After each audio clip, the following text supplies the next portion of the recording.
তো এখানে আমি এই যে গাজর দিয়ে আর আলু ভাজি করব, গাজর আলু ভাজি করব। এখানে যে তেল গরম হয়ে যাওয়ার পরে আমি পেঁয়াজ রসুন আর কাঁচামরিচ দিয়ে দিয়েছি। এখন এটা একটু ভেজে নিয়ে আমি এখন গাজর আর আলু দিয়ে দিলাম। আসসালামু আলাইকুম, কেমন আছেন আপনারা? আশা করি ভালো আছেন। আমরাও আলহামদুলিল্লাহ ভালো আছি। দিয়ে দিব পরিমাণ মতো হলুদের গুঁড়া, দিয়ে দিলাম স্বাদ মতো লবণ,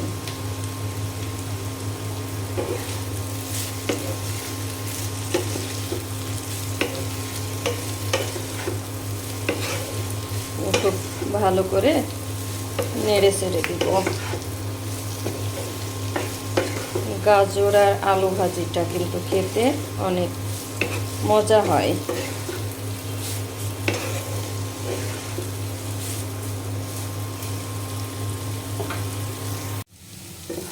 এই যে গাজর আর আলু ভাজি হয়ে গিয়েছে, আমি এখন নামিয়ে নেব।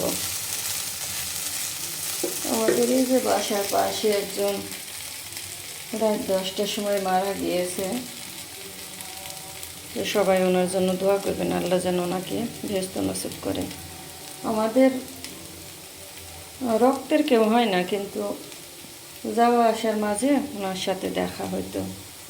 আমার ছোট মেয়ে নিয়ে যখন স্কুলে যেতাম, মানে ওইখান দিয়েই স্কুলে যাই, তো দেখা হলে কি দাদু কেমন আছো, তো এই আর কি। তো সবাইকে এই দুনিয়া ছেড়ে চলে যেতে হবে একদিন, আমরা কেউ এই পৃথিবীতে থাকবো না। আমার রান্নাঘর থেকে দেখা যাচ্ছে ওই যে ওইখানে অনেক লোকজন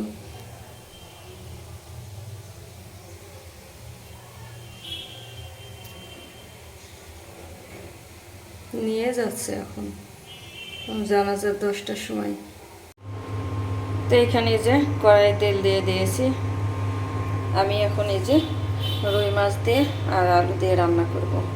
তো তেল গরম হয়ে গেছে, মাছ আমি এখন ভেজে নেব।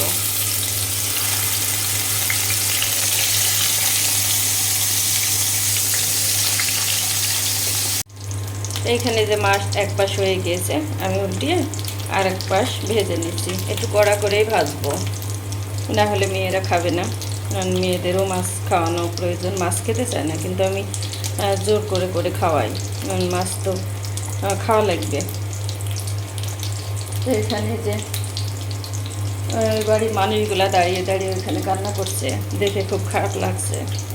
যে কিছুদিন আগে আমার বড় মামা মারা গেল, আমার খালা শাশুড়ি মারা গেল, আমার নানি শাশুড়ি মারা গেল।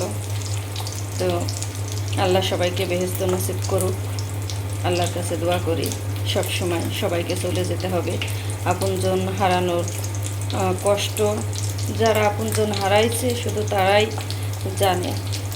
তো আল্লাহর কাছে দোয়া করি সবাই যেন ভালো থাকে, সহি সালামত থাকে, আল্লাহ যেন সবাইকে সুস্থ রাখে, ভালো রাখে, এই দোয়াই করি।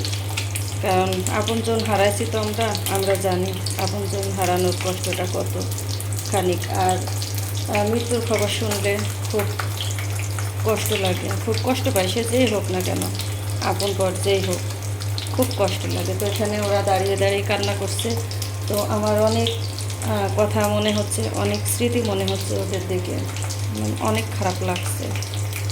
তো এখানে এই যে মাছ ভাজি করা হয়ে গেছে, আমি উঠিয়ে নিয়েছি। আর যে তেল ছিল তেলের মধ্যে আমি পেঁয়াজ দিয়ে দিয়েছি। তেল আর আমি দিইনি, তেল আমি খুব কম খাই, কিন্তু ইদানিং আমার তেল মনে হয় বেশি খাওয়া হয়ে যাচ্ছে। সরিষার তেল খেতাম, সরিষার তেলটা খাঁটি তেলটা পাচ্ছি না, ওই জন্য সয়াবিন তেল খাওয়া লাগছে, কিন্তু আমার মনে হচ্ছে তেলটা একটু বেশি খাওয়া হয়ে যাচ্ছে, ওই জন্য ভাবলাম আজকে একটু কম দিয়ে রান্না করি। তো পেঁয়াজটা ভাজা হয়ে গিয়েছে, এখন আমি এই যে মশলা রেডি করে রেখেছিলাম দিয়ে দিলাম। মশলার পরিমাপটা আজকে আর আমি ওইভাবে বললাম না। এখন মশলা খুব ভালো করে কষিয়ে নিয়ে আমি আলু দিয়ে, তো মশলা কষানো হয়ে যাওয়ার পরে আমি এই যে আলু দিয়ে দিয়েছি। এখন আলু মশলার সঙ্গে খুব ভালো করে কষিয়ে নেব। তো এখানে যে কষানো হয়ে গিয়েছে, আমি এখন পরিমাণ মতো পানি দিয়ে দিলাম, ঝোলের পানি দিয়ে দিলাম। ফুটে উঠলে মাছ দিয়ে দেব।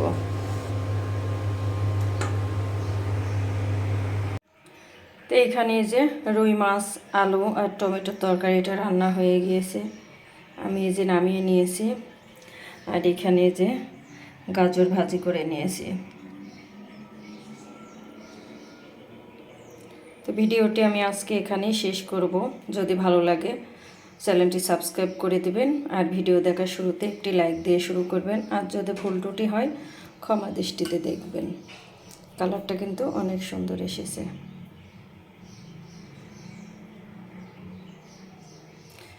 আর এই পাশে যে একটু আটা গুলিয়ে নিয়েছি, চাপড়ি বানাবো, খেতে মন চাইলো তাই। এটা আর আমি দেখাবো না, এটা দেখাতে গেলে ভিডিও অনেক বড় হয়ে যাবে।